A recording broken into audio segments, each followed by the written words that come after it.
Certains résultats des élections cette année en Afrique étaient attendus, d'autres ont été surprenants. Au Sénégal, par exemple, l'incertitude des élections s'est transformée en un accomplissement historique puisque l'opposant Bassirou Diomaye Faye a été élu et à 44 ans, devenant le plus jeune président d'Afrique. Sa victoire est intervenue après l'échec d'une tentative du président sortant Macky Sall de reporter le processus électoral, créant ainsi une brève crise politique dans le pays. L'analyste Teddy Kaberuka estime que des leçons peuvent être tirées pour le cas du Sénégal. C'est un scénario très intéressant, très instructif pour ceux qui apprennent ce qu'est la démocratie. Au Ghana, après avoir effectué un seul mandat, John Mahama a fait un retour fracassant en 2024 et a battu le vice-président et candidat du parti au pouvoir, Mahamudu Bawumia. Pour Kwame Assa Asante, de nombreux Ghanéens avaient à l'esprit l'économie et la situation financière de leur famille au moment de voter. Parce que c'est une question de pain de beurre. Nous avons vu à maintes reprises que chaque fois que l'économie est très difficile, la campagne devient difficile pour le gouvernement en place. Mahama promet d'améliorer une économie qui se remet lentement d'un défaut de paiement de 30 milliards de dollars en 2022.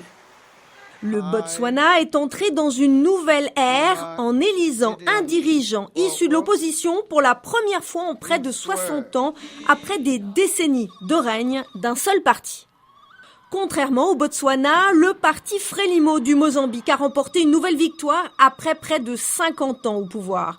Les résultats ont été immédiatement rejetés par le chef de l'opposition, Venancio Mondlane, qui est arrivé en deuxième position, ce qui a déclenché de violentes manifestations dans ce pays d'Afrique australe. Kwaku Nuama de l'American University espère que Daniel Chapo du Frelimo pourra éviter un conflit prolongé au Mexique. Lorsque vous gagnez, vous avez la responsabilité d'unir le pays. J'espère qu'il sera capable de le faire.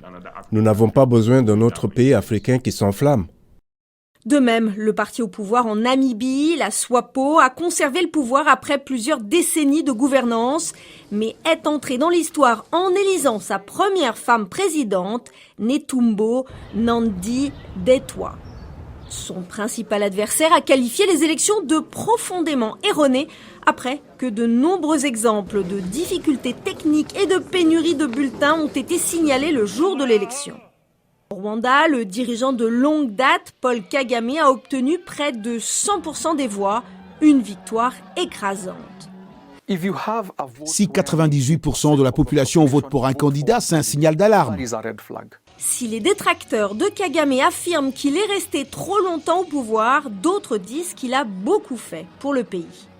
Les résultats sont tangibles, on peut les voir.